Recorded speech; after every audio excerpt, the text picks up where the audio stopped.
Hey Strat fans, it's Colonel Strat, the Strategy Extraordinaire here, and today I'm going to be proud to show you the High Elves. So, the High Elves from Warhammer 2 were one of the main races in the game. They're very posh, very uptight, but their units are really solid. And, you know, Tyrion, my boy over here with the flaming sword, he really is a great way to show, like, basic High Elves. So I'm going to be showing him for this guide here. So they have a lot of special. They have a lot of special mechanics, and their units, while at first they don't seem too powerful, like the spearmen here, they are actually pretty decent for a starting unit, and then they just get better. The High Elves are one of the best economy factions as well that can get very wealthy, and I'm going to show you exactly how they can do that. So let's get right into some High Elf gameplay. Sons and daughters of Ulthuan, be ready to fight! We will, my daddy Tyrion. Okay, so to basically explain their campaign easily, they have this thing called influence. Now you earn influence through your campaign. You get like special events, or by a special end battle option, or just by some characters earn it passively. And there's other things that can, that can earn it as well. Influence is earned by many factors. So there are certain heroes that can secure it with actions, and there's certain heroes that earn it passively, certain bonuses and buildings. I think, like in the Shrine of Asurian or in Lothern itself, you can earn influence, and in the Gaian Vale too. But influence is basically what drives the High Elves campaign. So you see this intrigue at the court. You can use your influence to persuade other elves, and this is how you're going to get your confederations, because the High Elves suck with confederations, getting people to join and getting your legendary lords up. But they have rights. Every Warhammer 2 faction has rights, and these are something that's unique to Warhammer 2 races, and I don't know if they'll return in the future, but I kind of would like to see them return. And they're just special things you can perform once you've reached the certain requirements. Like you see here, you need to, after researching 3 technologies for this one, or rank 5 faction leader, it's basic things to reach. And you can get some influence here with this one. I usually spam this one all the time, and there's a cooldown and a duration. So theoretically, we'll get about like 20 influence with this all over, but it does help. And then this one's really good, really powerful. Every Warhammer 2 race will have rights, so I will detail all of those when we get into those as well. Alright, so for technology, the High Elves are kind of different than other races. They have to unlock their advancements one at a time. So you see military advancements 1, 2, 3, and 4.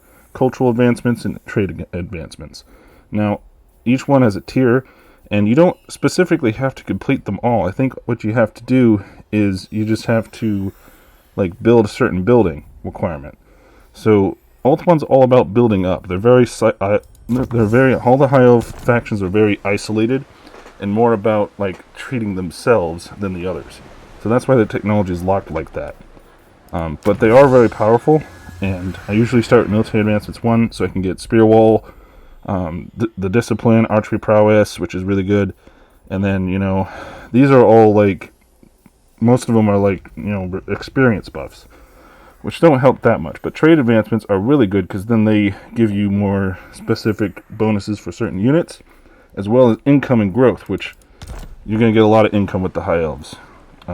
So they're really good at making income and trade, and they're really masters of trade. The winds are rising. Ladriel, grant me your The sight. diplomacy is very big for the High Elves. So the thing is, one special thing you might not know is that if you get a trade agreement do you seek? like this, you can actually get sight over their lands. Like I have sight over Alariel's lands now. Let's see if I can get another one like Illyrian here. See, I can barely see what's going on. I get a trade agreement. Speak. Very Boom! I can see everything in their lands. So, as the High Elves, any High Elf faction, you'll want to prioritize making the agreements first, because if they make them to you, then you don't get sight over their lands. But if you make it to them, you get sight. So it's really nice. High Elves also have access to the Sword of Cain, which is a very powerful item that you can get once you come up here at the Shrine of Cain. Take it, construct the monument, and then you can activate it. That's pretty much all of their campaign effects. Everything else is basic, like their buildings are basic. They just, they have their standard recruitment buildings, their towers with their heroes. Swordmaster Hall with really good units. They have really good units in the higher tier, as you see. And they do have these very good infrastructure buildings that all of them give income. Pretty much all of them do. And that one's really good too, because you could stack this with the Elven Embassy. And the nobles too. So the elves, you're going to have a lot of heroes. You're going to have a lot of embassies, and you're going to stack them and get a whole lot of gold that way. Now, one thing that's unique to the elves is the recruitment. Now, Tyrion has this special dude here, and you notice that there's this influence bar too. So certain lords and heroes cost influence to get, and that's because of their traits. So if you look at a standard archmage here, the traits, it's kind of negative. They don't have that many good things, but then you go down here, 60 influence, and wow, that's a pretty good trait. So barrier hit points. Ooh, that's a pretty good trait. Flaming attacks. That's a decent trait. It's because these traits are what the influence cost is for. So you want to stack your influence and recruit really good lords with good traits. You can do that as the elves, and it works for heroes too. Once we get able to get them, you're able to do it with heroes as well. So that concludes our campaign guide on them. Well, that concludes the campaign portion of the guide. Now let's get into some army compositions. Alright, here we have a tier 1 army. So it's pretty basic to start off. I usually go with spearmen, especially if I'm not playing Avelorn. If you're playing different factions, it depends, because the High Elves do have a lot of units that are different and can really turn the tide and make it better. But I usually go with a group of spearmen, 6 to 8 man, 8 units strong. I went 8 units strong, and if you notice, they all have a trait called martial prowess here. Now, martial prowess is very effective because it increases their melee defense and attack as long as they're within greater than 25 hit points. So basically, once the battle starts, they'll have buffs, a constant buff, and they have charge reflection, defense versus large, and they're pretty good. So they're a decent starting unit, and they have good traits. And then in the back, we have our archers. Now, there is an armored variant that adds a little bit of armor, but it's usually more expensive than it's worth. And they have the martial prowess trait, which I think for them gives them... Oh no, it gives them the same thing. So again, they're better in melee combat for defense. And then in the back, we have Rangers. These are a DLC unit. If you own the Warden and the Paunch DLC, you get these guys, which are really good. They have physical resistance. They have martial prowess, of course, and Woodsman, which means they can pass through threes. And they're anti-infantry. So they're really good for starters, for like an additional front line to help aid the front line when the enemy clashes. Then, of course, we have Tyrion up there with his flaming sword, and then I have a mage. I usually pick fire, but the High Elves have access to every good lore of magic, even shadows, but they don't have access to, the demon lores or the Cathay lores now, or the vampire lore. But other than that, they have access to every other lore. Oh, and the Kislev lore. But yeah, she starts with a good amount of buffs. So yeah, so that's pretty much what my starting army is. Let's go up against this greenskin force. I shall. Alright, these orc boys are coming in. Now Tyrion, I say he's a great first faction to play as the High Elves with, because he's an absolute beast in combat. Like, look at those stats. He is insane. Plus, he has martial mastery, which is a buffed up version of martial prowess. Only elite High Elf units get martial mastery, and there's certain High Elf units in a DLC roster that get a different one as well. So the High Elves are very versatile, and I definitely will be covering more in-depth campaign features on the other High Elf lords. because especially the DLC ones get a lot of buffs and a lot of different stuff. So it's worth covering, and this formation is one I use a lot for them, especially when you have a spear heavy front line. You're going to want to protect the flanks. Alrighty, so they should be coming within range soon, and we'll be able to fire on them with our archers. The High Elves will have one of the best archer bases in the game.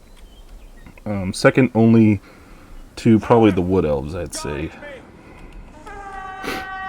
Alright, they're in range now. We're going to start firing. Alright. When the Goblin archers get within range, we need to start firing at them. We will obey. For Asurion! Take out their archers.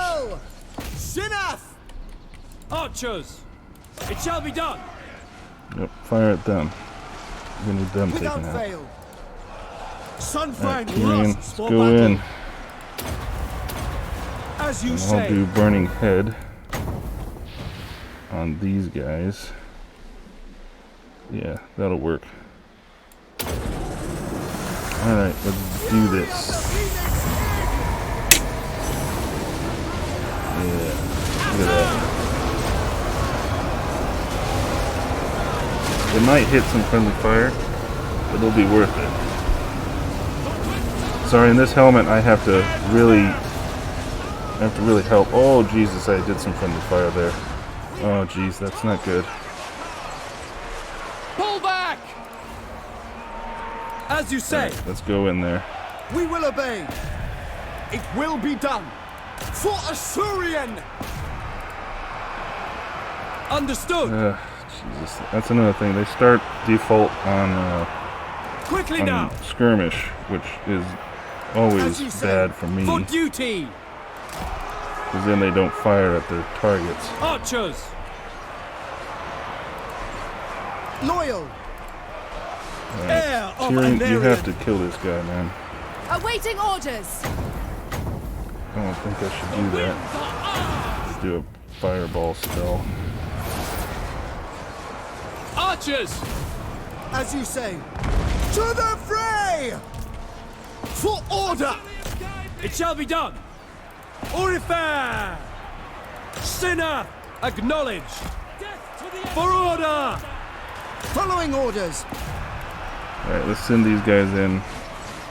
Yeah, that was a miscast. That cast turned out to be kind of bad.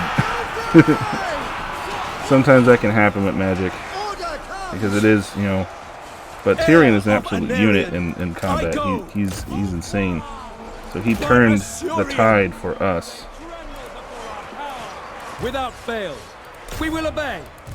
Alright, let's fire on these guys. Ancestors! Archers! It shall be done. Ancestors! Alright. Heir of Anarion! Death to all! We will obey. Orders received.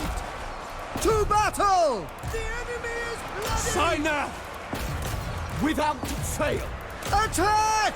Right, if we can get their archers routed, then it's going to be a clear Orders victory for received. us. Loyal! But you see how we're able to hold here just because we have above For 50%, duty. we're able to get all these buffs. Like our melee defense is 55. So we're really able to hold. But there we go. Now we should be routing them. Archers! And then we should be able to send our archers to direct on the Weapons ready! the infantry over here Lackey! that's not dying. Archers! Asur! Attack! All archers fire on those guys. For duty! Attack! Moving out! We gotta send Tyrion over there too. We will obey! Send all of those guys there. But Tyrion, because you see those rangers are racking up quite a bit of kills too, because their anti-infantry got bonus for his infantry. And then Tyrion comes in with his, 470 armor piercing weapon strength, and he's just able to decimate, especially that orc war boss there. I shall destroy them! We are your death! We'll just kill some fleeing ones. As you say! There we go. Now they won't come back. Moving out! It will be done! Understood! Orders received! Yep, that will be it for them. Alright, routed in 5 minutes. Alrighty, so that concludes a tier 1. Let's move on to a tier 2. Alright, and here we are with a tier 2. Now we've upped the ante on some of our stuff. There's a little bit more diversity, as you've seen. So we've upped our spearmen to Lothran Seaguard. Now the Lothran Seaguard are incredibly better than spearmen, not only because they, have, a higher melee stat and all that, but also because they double as an archer unit. So they also have a really high missile attack and a pretty good ammunition, so they can double as an archer unit and as a spear frontline when the enemy gets there. So they're a really good hybrid unit that really replaces spearmen, even though some people still use them in the middle game as for spearmen. They still use regular spearmen, but I like these guys better because they can complement better, and they have better melee stats, and their missile strength is okay. It's about the same as a regular archer, so they can still do really good damage, even in the middle game. So I upgrade to them, and I have about 8 of them here right now, in the same formation as before. Now I've also brought the High Elves' one and only artillery unit, the Eagle Claw Bolt Thrower. As you say. Now the Eagle Claws are special because they have 2 different special ammunition types, multi-shots and standard rounds. So I usually do multi, especially when I'm facing a high amount of infantry units. Like all of these guys are infantry units. The majority of the enemies you're going to fight are going to be infantry, but sometimes if they're monsters, you use standard shot. They're really good anti-infantry, armor piercing, and they have their martial mastery and all that. Now, for the good boys, the White Lions of Trace are the first heavy-hitting infantry you're going to have. Heavy armored with 90 armor, heavy hitting, heavy melee attack, but they suffer with melee defense. But they are really, really good when it comes to knocking shit up. And I really enjoy them a lot. They didn't when Warhammer 2 first came out, they got a bad rap because they weren't as good as they could be, but now they're a lot better. And then something you might be surprised to see, I brought some silver helms. Now, before you crucify me for this, I honestly do not like High Elf Cavalry. I don't really think it has much use in the mid to late game, but I usually try to keep a couple silver helms because they are a good cavalry unit. They have decent stats with 90 armor, 32 attack, strength, and they have anti-infantry, even though I don't see their bonus here. They do have...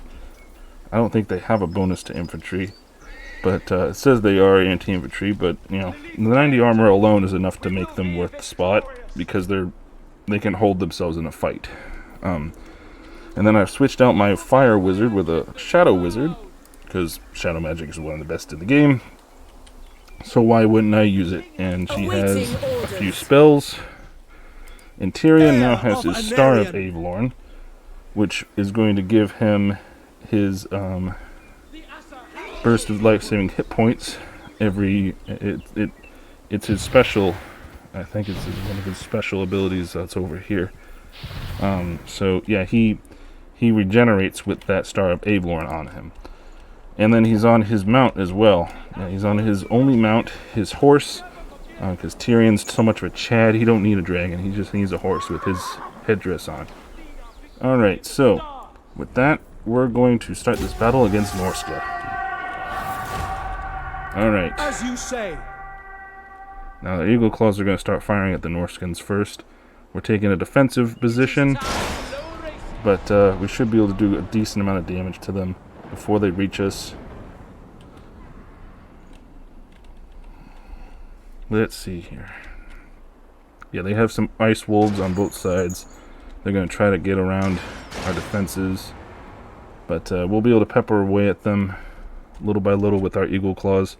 And then I have my... yeah, look, see, they're already firing at the Ice Wolves.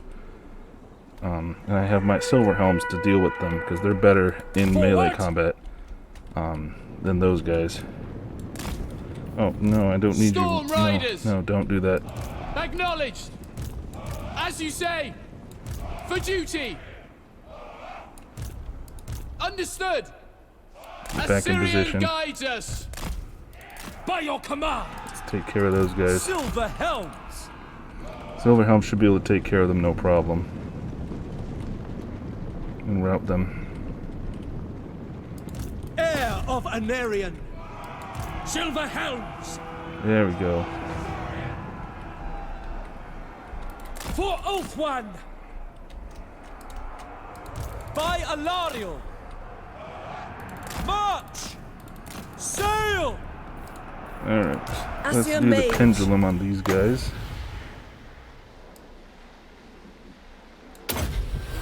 Alright. Acknowledged. There we go. That's going to really help.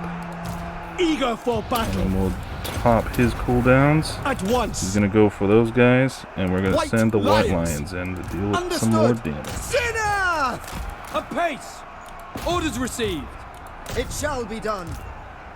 The Sinner. White Lions are going to do the Acknowledged. damage. We While go. the Wanton Sea Guard are just going to hold. It shall be done. Death Let's to deal war. with those guys. Move. Alright, Silver Helms, you gotta get out of there. My power is yours.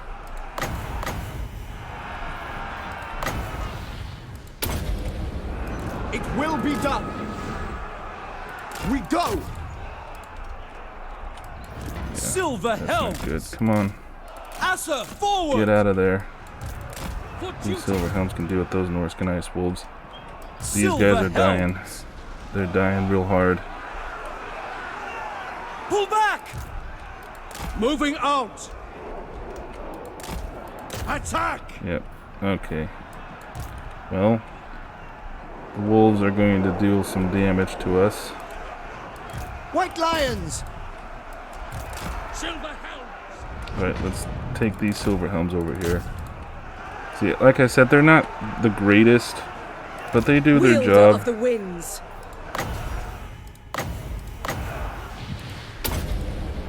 And the White Lions do their job too. They're really good at breaking enemies.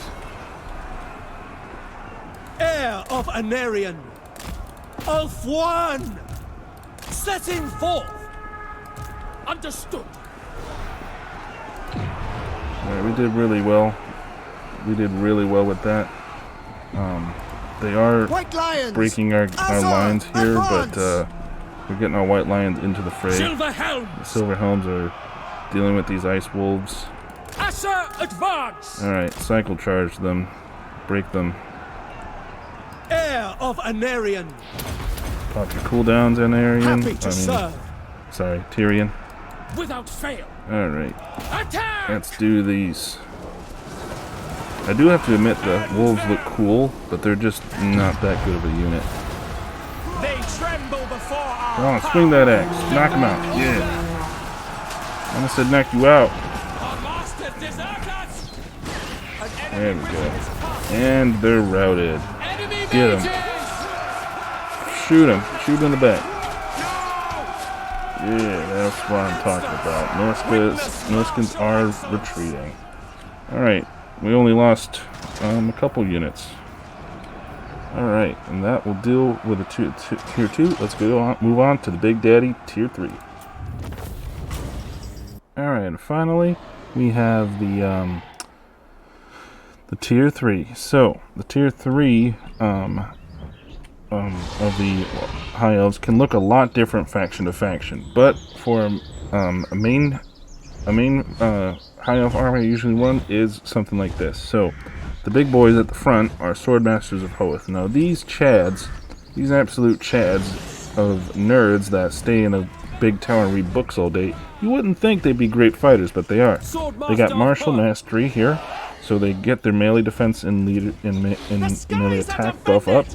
And then they have anti-infantry, armor piercing, 90 armor, and what's this? They're shielded. Well, that's because they have deflecting shots. They basically are so skilled and powerful with the sword, they can literally just 360, like no scope, an arrow, just bitch slap it away.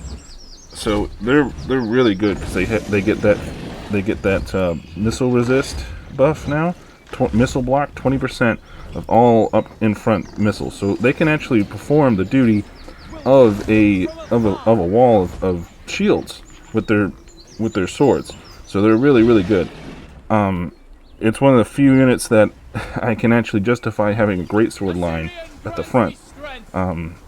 Because they have that buff, because deflecting shots. And then on the sides I have Phoenix Guard, which are the Ultra Giga Chads of the High Elves. They have 100 armor piercing anti-large with magic attacks that have physical resistance. Well, I think this one does because it's a special, Keepers of the Flame. They normally, they normally have 30% physical resistance. Why do they have this different, I wonder? Oh, they have magical attacks. Normally they don't have magical attacks. Martial Mastery, of course. They cause fear. They charge reflection, and they're expert charge defense, which means they negate any charge. So they're great to have on the flanks. For our missiles, we have the special Sisters of Avalorn with their special magical bows. They do fire and magical flaming attacks. They have 180 range, which is insane. Their ammunition is 22, and their missile strength is 26. They only have martial prowess, but they are still pretty good, and they have a decent melee attack and defense stat in the 40s. So they're really good, actually, and they could hold their own in melee combat too if they need to. Now, usually, in place of one of these dragons, I'll have a handmaiden, because the handmaidens buff these guys up a lot. So I'll usually have a handmaiden, but that doesn't count in skirmish battles, so I didn't add it this time. But usually I do, because these star dragons are the best. They're the bomb diggity. But I usually only need one because their breath attack is insane. So they have insane tech, insane fire damage, and all that. So they're really good. And then of course we have our mage with the Lord of Shadows. She has all spells. And then we have Tyrion. Now he's picked up his big flamey sword. So he has Sunfang, which is a special breath attack that he has that is really powerful too. And you'll get to see that as well. Alright, let's get started with the battle against Chaos. Alright, I'm going to let the Chaos forces come to us. Good thing about having Sisters of Avalorn, we don't have to worry about them getting caught out in the open, because they are a decent melee combatant. But we really need them to fight demon forces, because like these demonettes and all that, they have a lot of physical resist. Their magical attacks will punch right through it. Right through it. So it's really good to have them in the army. Alright. These plague bearers are in the same boat because they're a demon. Alright. And then we have these magical bows starting to fire. And they're armor piercing bows. So they're going to punch through this armor. Again, they have physical resist. That doesn't mean shit to our magic. Our magic goes right through it. These Chaos Warriors of Slaanesh taking a beating right now. They will cower. Yep, they're gonna start dropping like that, like flies. Eager for battle. With me. Earthwind Mage! Alright. Let's see here. Battle awaits. Let's send him in there. Onwards to victory. And then we'll activate Sunfang on these guys, so you can see it.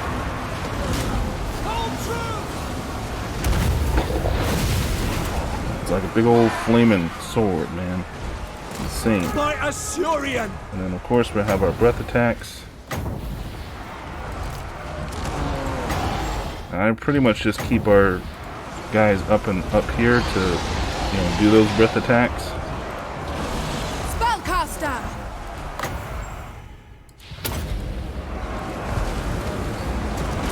Come on, Tyrion, get out of there. Gotta get out of there now.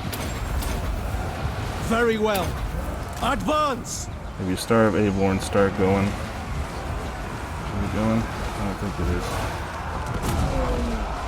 Attack! Yeah, that giant is doing some Awaiting damage. orders. Let's deal with Yes! Agreed! Ready! For the king! Heir of Anarion! it.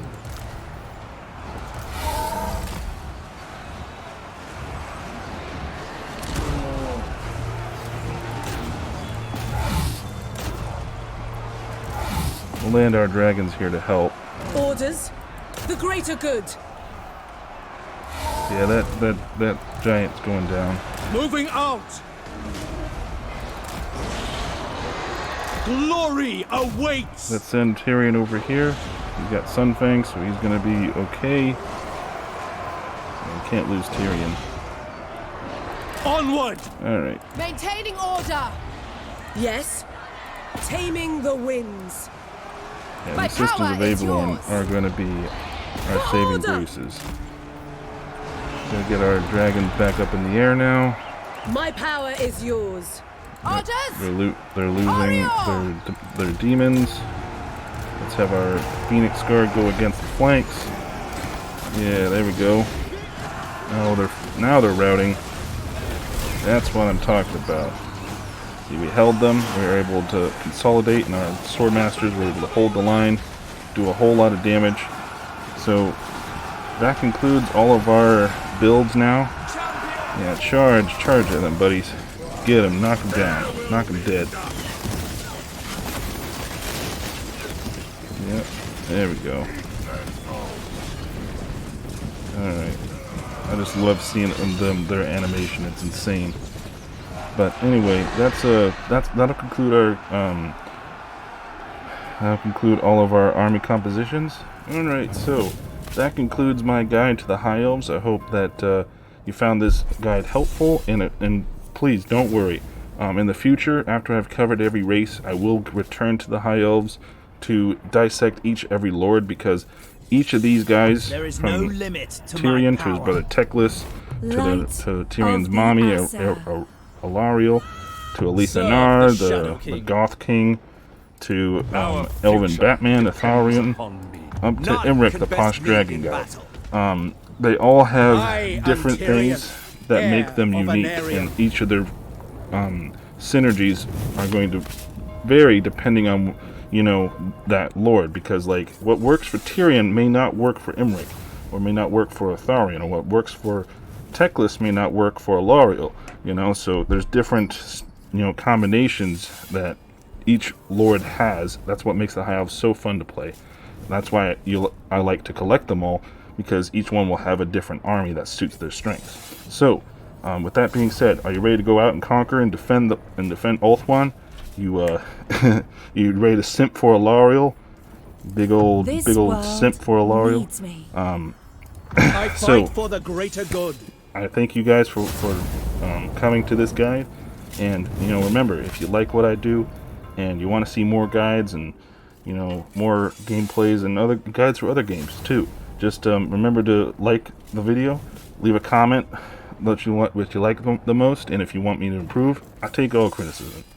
And remember to subscribe to the channel too, so you can be an official Strat fan as well. So Strat fans, that'll conclude it for today. Keep it strategic. Colonel out.